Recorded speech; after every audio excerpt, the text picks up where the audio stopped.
City, county, and state officers came to Casey today to train for the situation any parent, including Danny Smith, dreads: a school shooting. I think that it's great. I think that the more training, the better, and the more attention that gets brought to these kinds of things, the better. I think that schools all over the country should be doing it, and that we should be doing everything that we can to protect our kids. Go upstairs. This session, organized by the East Central Illinois Mobile Law Enforcement Training Team, taught officers basic principles in the classroom about clearing rooms and identifying a shooter. But some of their lessons were a little more hands-on. Although the recent shooting in Newtown, Connecticut resonates with a lot of Americans, Casey Police Chief Mark Jenkins says this training session has been scheduled since November. Other officers say they've been working on lessons like these since the Columbine shootings in 1999 to teach officers the essential skills they need to handle these situations. I feel that, even though it's a slim chance, there's a chance that any school in the country could be involved in a school shooting, and we as police need to know how to respond. Jenkins says the importance of programs like this is huge because someday these officers could have to respond to a real situation. 80% of the police departments in the country are small departments, less than 10 officers, so there's a good chance it's going to be 2 or 3 officers responding, so then the training becomes even more critical. Today's training put officers through realistic simulations. Some of the tactics taught in today's session are being kept under wraps, so officer response can't be predicted. I was allowed to sit in on the session in the middle of the action, and as one officer told me, they take this training very seriously and hope they never have to use it. Live in the studio, I'm Savanna Tomei. Casey, back to you. Interstate 70 is one of the nation's most traveled highways, and this stretch here in Illinois is no exception. The Illinois Department of Transportation began construction today on 3 bridges on I-70, including this one behind me. Bob Utz at the Illinois Department of Transportation's Effingham office says the delay shouldn't be too bad. Plus, there are options for detours.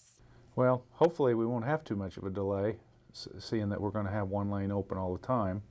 But if it becomes a fact that we do have delays, they can use Route 40. But the project comes with a hefty price tag. It's $10.2 million to do all the work, and that's through the end of the middle of November of 2014. And while the construction is entirely taxpayer funded, he says the repairs are necessary. The age of these bridges, they've been patched a lot, and they're just deteriorated enough that we have to put a new deck on them, or we're going to spend a lot of time repairing them. And it's dangerous for us to get out there to do the repair work, so it just became time to replace the deck and get it back to the way it ought to be. Utz says together the 3 bridges aren't expected to be finished until November 2014. But just like any other construction project, that date could change based on the workload and the weather. Construction began today. We won't start to see lane closures until next Monday, March 4th. Here in Cumberland County, I'm Savanna Tomei for WEIU Newswatch. Good evening, Casey, Lauren.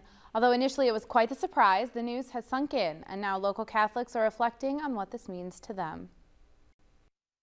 I was a little shocked. Shocked? A little bit shocked. Shock and surprise is the general consensus here in Central Illinois, but Catholic Karen Murray says this is an opportunity for change. It's certainly an opportunity for change, but not change in a bad thing, in a progressive manner to move forward. I think what's going to be most important in all that is that people are going to be called to pray that the best person to lead our church comes forward. But just the fact that he resigned is a big change in and of itself. And I'm only 21 years old, so how many more are there going to be in our lifetime? The idea that Pope Benedict XVI was willing to announce his resignation, something that hasn't happened in 600 years, I think really speaks of the depth of his love for his faith and the depth of his love for servant leadership. I'm in awe. Now, it's not just parishioners reflecting on today's announcement. Father John Titus of St. Charles Borromeo in Charleston says Benedict should live the rest of his life in happiness. So for a long time, he's wanted to go home to Germany, and he has a brother who's a retired priest, and I think to play the piano, to enjoy his writing, and maybe have a good German beer once in a while, which he hasn't been able to do. Now, the Vatican stressed there's no specific medical condition that prompted Benedict's decision to resign. The Roman Catholic Church will now elect a new pope from among its cardinals. All cardinals under the age of 80 will participate in what's called a conclave. A new pope, will be elected by a 2/3 majority vote. The Vatican is confident there will be a new pope in place by Easter. Live in the studio, I'm Savanna Tomei.